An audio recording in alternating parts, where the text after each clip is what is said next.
Good morning. What a wonderful honor to be up here again, this time as the newest city council member for San Luis Obispo. This is a complete dream come true. So thank you all so much.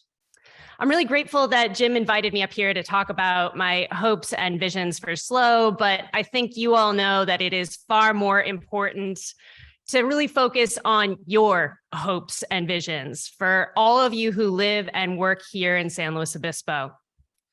One of the joys of running for office in a community like San Luis Obispo is that it's possible to walk almost every neighborhood and talk to a surprising number of community members about what matters to them.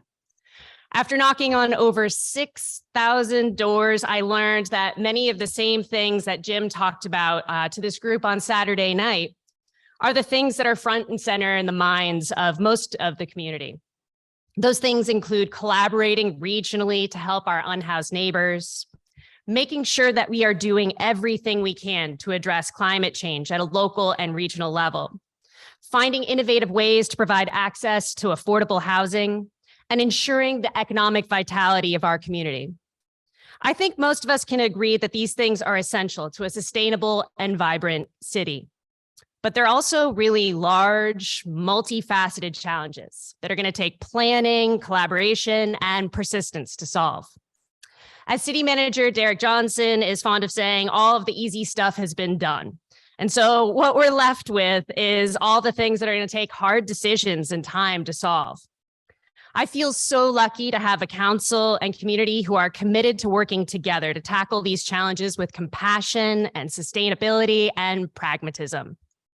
These are the things that we hope to do. And then there, of course, are the things that surprise us. What I learned in my first few weeks in office is that the best laid plans have to have room to pivot towards the unexpected. As we welcomed in the new year, our community experienced what was likely a 25-year flood event and the corresponding human and economic impacts. I have to take a moment here to express to all of you how impressed I was by our city staff and their commitment to working around the clock to help keep people safe. A lot of them are here today. I just want to say thank you all so much.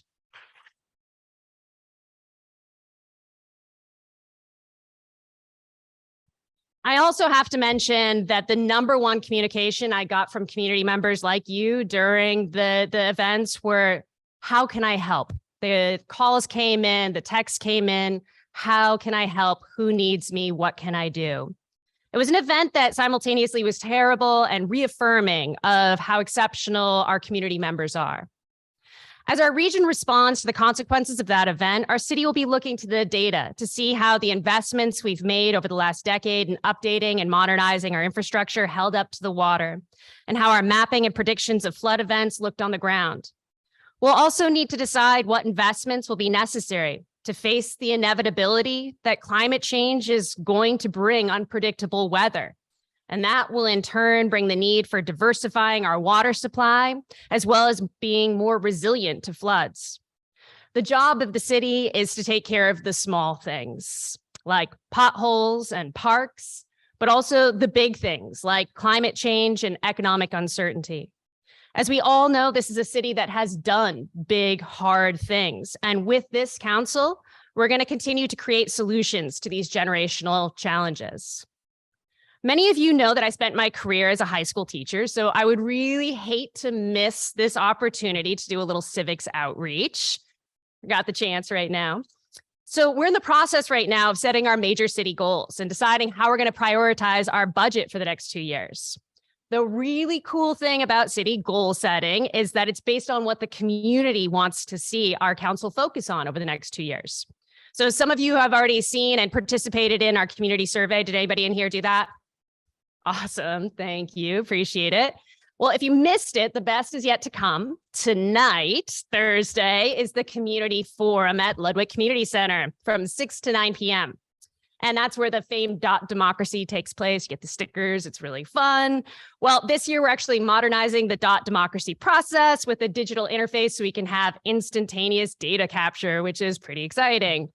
There's going to be staff on hand for those of you who don't have access to technology who will help you put in your information. So I encourage all of you to come. How many of you residents of SLO are planning to attend the goal setting tonight? Amazing. Thank you. So for the sake of civic engagement, I want all of you in here who just raised your hands to think of another person or three who aren't here today. And I want you to invite them personally to come with you tonight and participate in this process. We want all of your feedback on the major city goals. These goals are going to direct our budget and our work plan over the next 2 years. So it is so important that your voices are heard in developing these priorities. We're blessed with a community that is engaged and compassionate. And I know that that's true with this group in particular. For those of you who have invested so much in this community, I hope you will keep exercising those democracy muscles. And I know that you hold the power to make the change you want to see in this community. And we, of course, can get more together when we get more done when we all work together. So thank you so much.